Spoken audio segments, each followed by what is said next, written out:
এইমাত্র উদ্বোধন হলো গাইবান্ধার সেই কাঙ্ক্ষিত সেতু, যে সেতুটিকে কেন্দ্র করে আমাদের অনেক কল্পনা জল্পনা এবং নানান কিছুর অবসান ঘটিয়ে কিছুক্ষণ পূর্বেই আমরা জানি স্থানীয় যে মন্ত্রণালয়ের উপদেষ্টা এবং ক্রীড়া উপদেষ্টা আসিফ মোহাম্মদ সচিব ভূঁইয়া কিছুক্ষণ আগেই এটি কিন্তু উদ্বোধন করলো।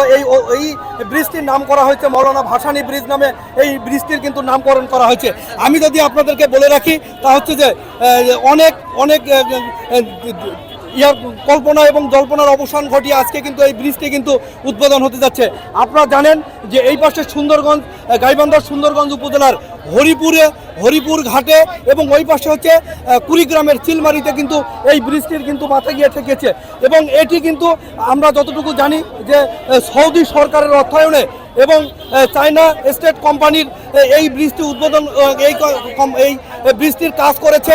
এবং আমি যদি আপনাদেরকে দেখাতে যাচ্ছি যে আজকে হাজার হাজার মানুষ এই ব্রিজটির উদ্বোধনকে উপলক্ষে কিন্তু এখানে কিন্তু উপস্থিত হয়েছে এবং তাদের পিছনে তাদের একটি দাবি ছিল দীর্ঘদিনের, যে এই ব্রিজটি যদি হয়ে যায় তাহলে এই অঞ্চলের মানুষের কিন্তু ব্যবসা থেকে প্রসার ঘটবে এবং কুড়িগ্রাম থেকে ওই জেলার যে সমস্ত মানুষ আছে তারা কিন্তু এই জেলাতে ঢাকা দিয়ে যাইতে তাদেরকে কিন্তু 120 থেকে 100 কিলোমিটার কিন্তু এখানে কিন্তু রাস্তা কিন্তু কমে যাবে।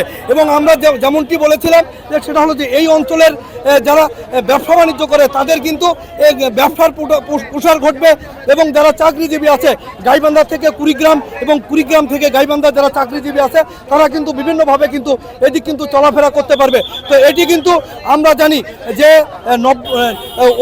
এখানে 1490 মিটার এই ব্রিজটি কিন্তু উদ্বোধন হয়ে গিয়েছে এবং এখানকার আমি এলজেডির যে নির্বাহী প্রধান উজ্জ্বল চৌধুরীর সঙ্গে কথা বলেছি।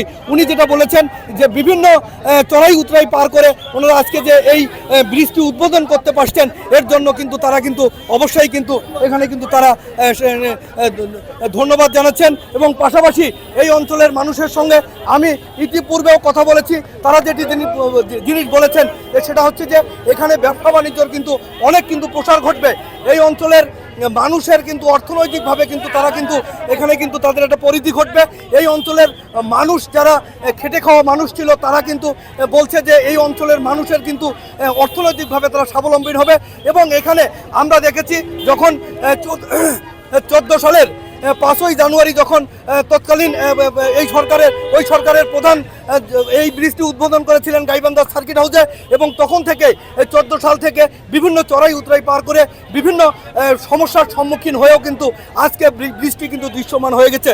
তো এই ব্রিজটি আমরা যখন নির্মাণ করে তখন দুই পাশে আমরা দেখেছি অসংখ্য এখানে যারা উৎসুক জনতা তারা কিন্তু এসেছিল এই ব্রিজটি দেখার জন্য। এবং এই ব্রিজটি উদ্বোধন হওয়ার পরে শুধু সেতু বন্ধন নয়, এই ব্রিজটি এই দুই অঞ্চলের মানুষের জন্য এবং অর্থনৈতিকভাবে বড় একটি সাপোর্ট হবে। তো এই ছিল উদ্বোধনের মৌলানা ভাসানী ব্রিজ উদ্বোধনের সর্বশেষ খবর। হারুন রশিদ, মুই বাংলা টেলিভিশন, গাইবান্ধা।